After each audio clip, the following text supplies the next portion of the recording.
Fala, investidores! Tudo bom com vocês? Esse é o canal LF Investidor. Hoje falando sobre o Versalles VSLH11, Recebíveis Imobiliários, um fundo aí polêmico, que muitos amam, outros odeiam. E a gente vai falar sobre o relatório gerencial. Esse relatório gerencial que está repaginado já, porque já se trocou aí, agora é a RCap, a gestora. Antes era a mesma do HCTR 11 e demais, que então, assim, a gente teve alguns problemas com a última gestora e agora mudando um pouco, gostei do jeito que foi trazido esse relatório gerencial bem extenso, bem completo, e você acompanha aqui de primeira mão, já que saiu bem fresco aí o de janeiro e demora um pouco aí a mandar, já está demorando um pouco menos, isso aí é bem bacana, tá bom? Tanto no Versalhes 11 quanto o Tord que vai sair na sequência, tá bom, pessoal? Então peço já o seu like, a sua inscrição e também que ative o sininho. Esse vídeo faz parte de uma série de vídeos onde eu trago os fundos que eu tenho na minha carteira pessoal, tá bom? Então a gente vai aqui ver que o relatório gerencial, ele tem um patrimônio líquido de quase 300 milhões, então, ou seja, não é um gigante da bolsa, 11 centavinhos por cota. Esse rendimento, ele tem sido recorrente. A estratégia do fundo, ele pagar 11 centavos, 12 ali nos piores momentos, até chegou a pagar 9, 10 centavos também, mas também às vezes dá uma pancada de 16 centavos, 17 centavos nos melhores momentos, tá bom? Então 50 mil cotistas, então, é um número considerável, 1,69 de milhões de liquidez, uma liquidez muito boa, e a cota está bem abaixo do valor patrimonial. Então você tem aí, bem abaixo não, está levemente abaixo, tem aí um deságio, né? Então ele fala que a RCap apresenta o primeiro relatório gerencial do fundo. Então ele fala aqui que o Versalhes é um fundo que investe primordialmente em papéis, em CRIs, e de forma oportunística, ele fala que avalia e compra equities e outros fundos imobiliários que possam gerar estratégias complementares, mas limitando-se a 36% de patrimônio líquido. Isso aí não era trazido no outro relatório, ficou bem claro que o máximo que ele vai comprar de FIIs e de equity é 36%, então você teria 67% até 67% em CRIs puro. Então ele fala que 11 centavinhos foi o dividend yield de 1,1 sobre o valor da cota patrimonial. Ele não está nem falando do mercado, se for do mercado vai dar até mais. E as movimentações que ele faz foi venda parcial do CRI Recanto de Flores, do GPK e Grupo 100 e WAM.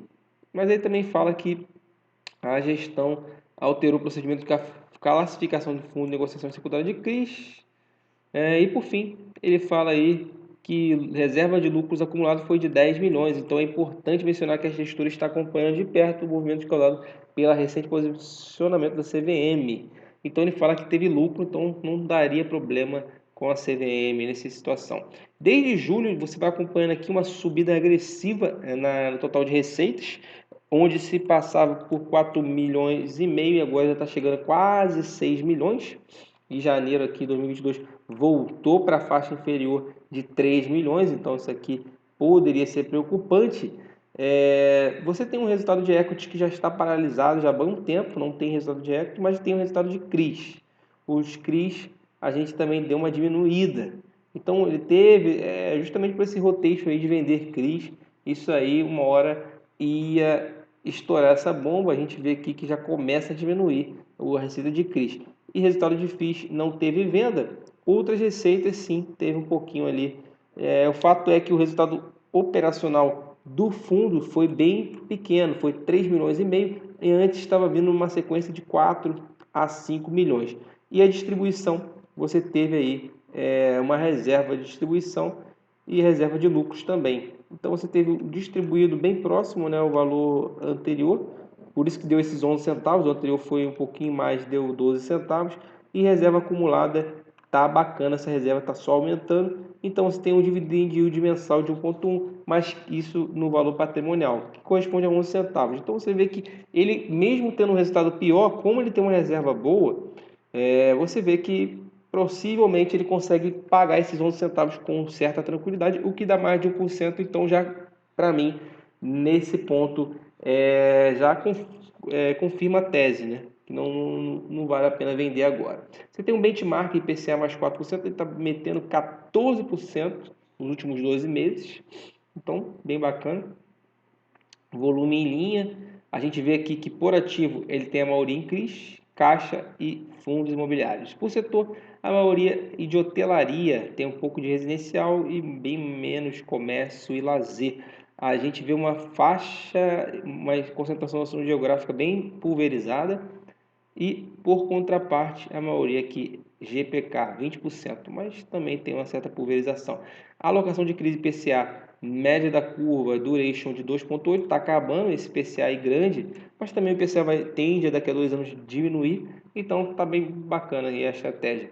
Um prazo médio de 5,6, 11,82, além do IPCA. E o GPM, 11,65, já um duration prazo médio de 7 anos, já está duration aí de 1,3 também.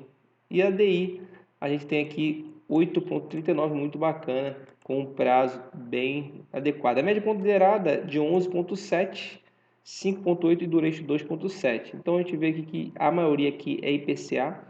Classe de ativos, a maioria sênior, isso é bacana, mas tem uma boa quantidade subordinada também. E a gente tem aqui outros dados de cada CRIs. Você vê aqui que ele fala, conforme planejado e esperado, requer acompanhamento mais próximo e implantação de plano de ação. Então você vê que ele deu esse status aqui que não tinha antes.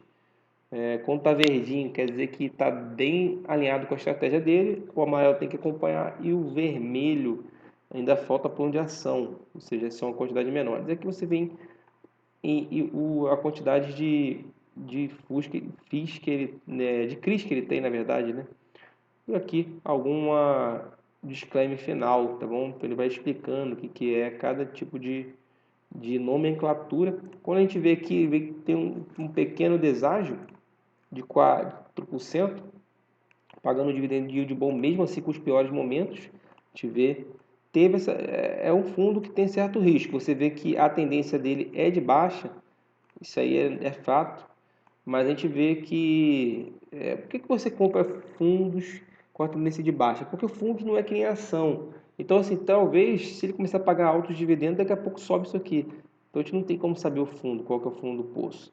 Mas assim, a gente vê que varia muito. Se o mercado não gosta, então você vê que quando ele dá uma pancada de 18 centavos, 17, o mercado dispara para cima, mas depois ele volta a pagar pouco e o mercado desanima. Mas o fato é que a evolução ao valor da cota atual está 16%, quase 17% ao ano. Então é uma das melhores performances. Então a gente vê aqui que agora deu uma. Você vê que ele é bem. Daqui a pouco ele consegue distribuir bem, mas eu acredito que é mais factível que ele continue pagando esse dividend yield, justamente por causa dos riscos e porque não está rendendo muito seus CRIs. Teve essa bronca aqui de cair um pouco no começo, mas agora está mantendo aí o valor patrimonial. Então é isso, pessoal. Espero que tenham gostado. Sigo aí com o fundo.